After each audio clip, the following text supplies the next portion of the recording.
Hey guys, this is my first video ever, and today's video is about the reticulated python.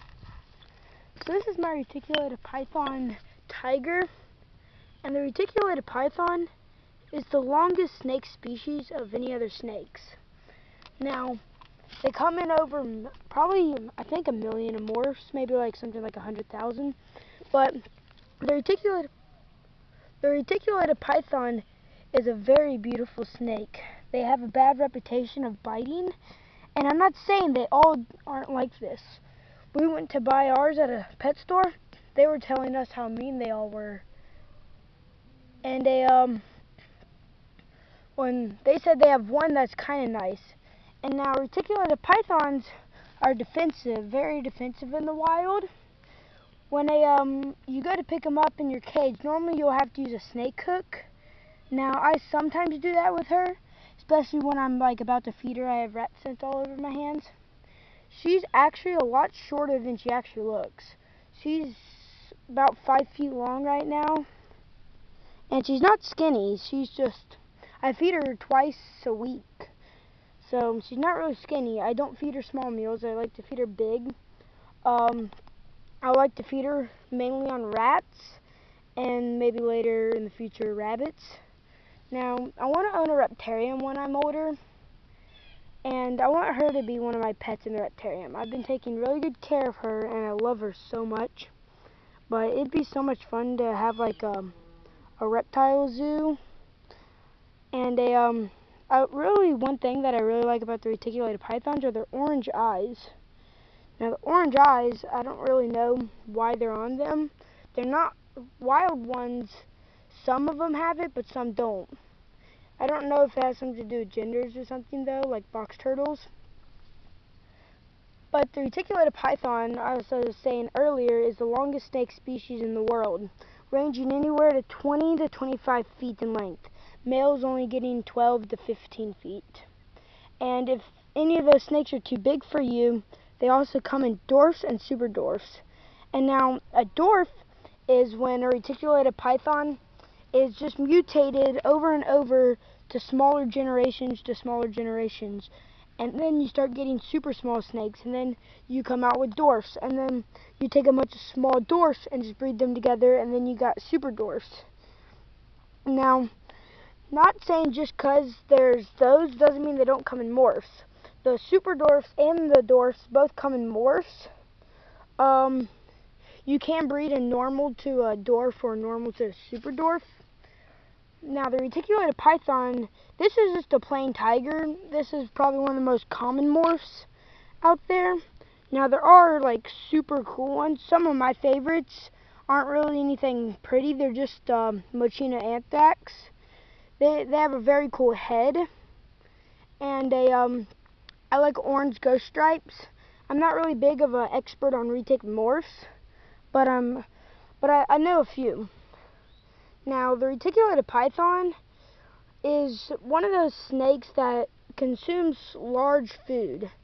Now, the reticulated python, like all snakes, can open its jaw to be like probably that big for its head, so it can really eat a bunch of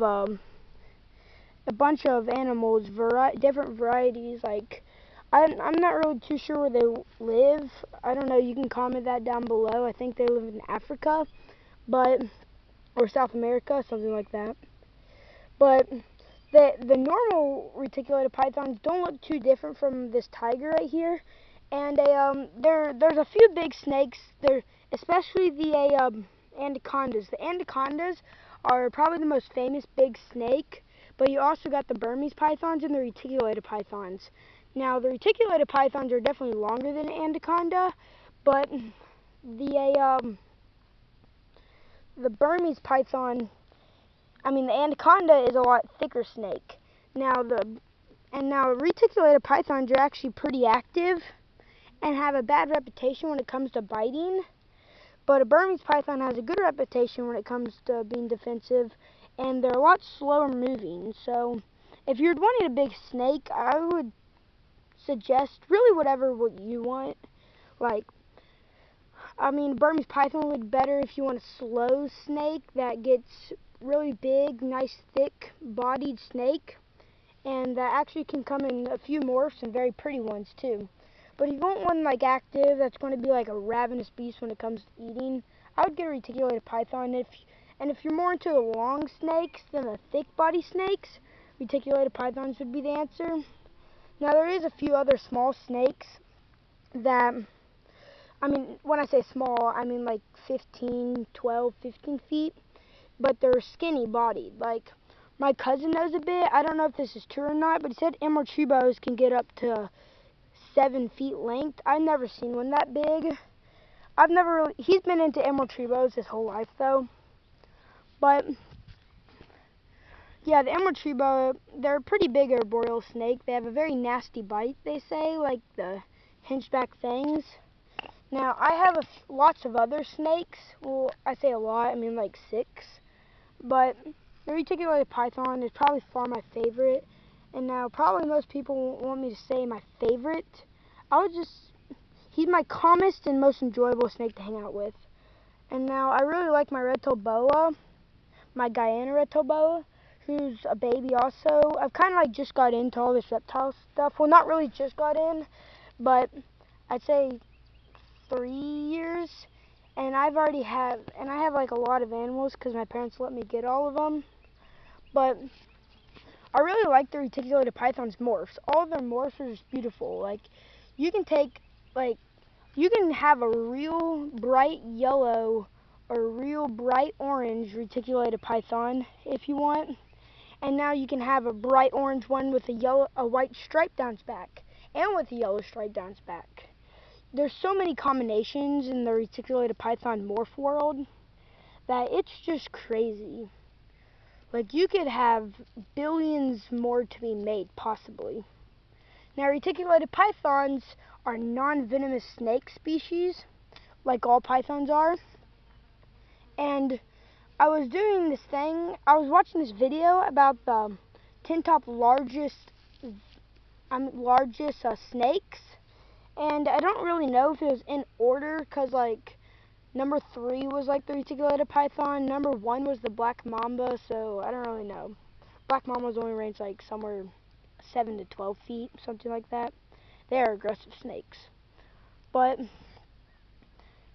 the reticulated python is a very easygoing snake as a baby, but as they get older, they start to get more defensive. As they get older, as you see, mine's just very, very calm. I love her orange eyes. I love her patterns. Like, who wouldn't like this snake if you're into snakes? They don't rattle their tail. They don't hood up.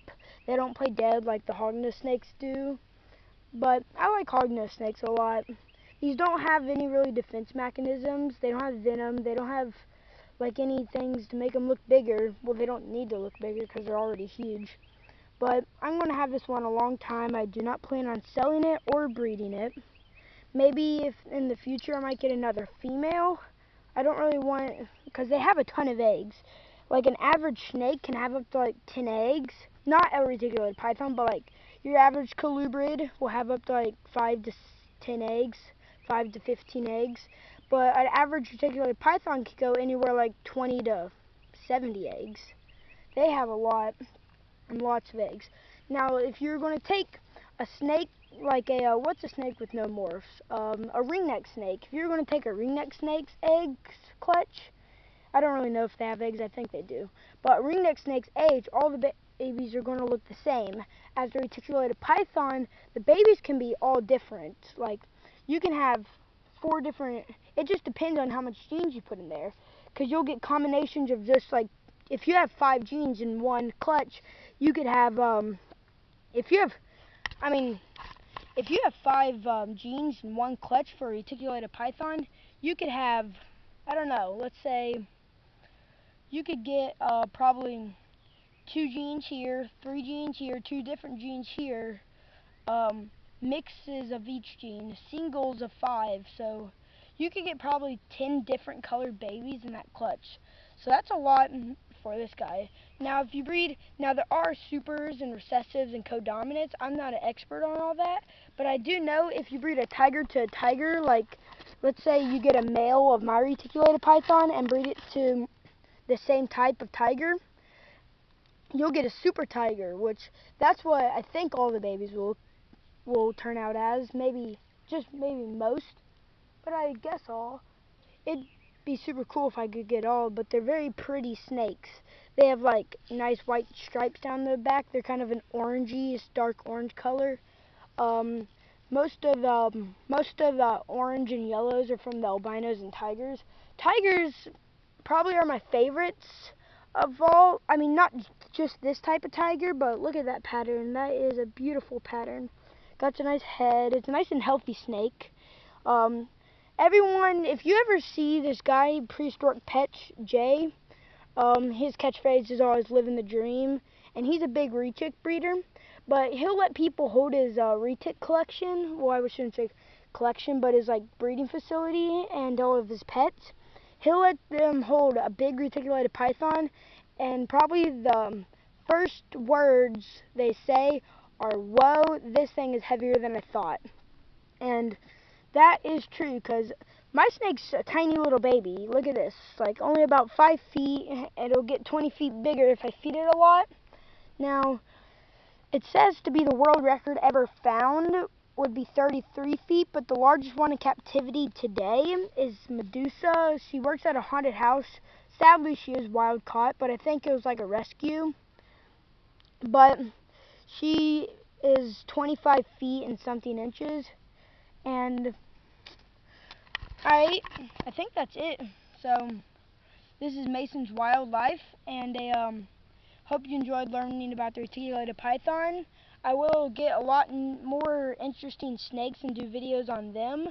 And comment if you like to just like see me roam around, not planning it, about one specific animal, and like seeing like all my room and then I just like feed. Or if you like learning about one specific animal, I'll probably take the majorities. Alright, this is Mason's Wildlife. Remember to subscribe and have a good day.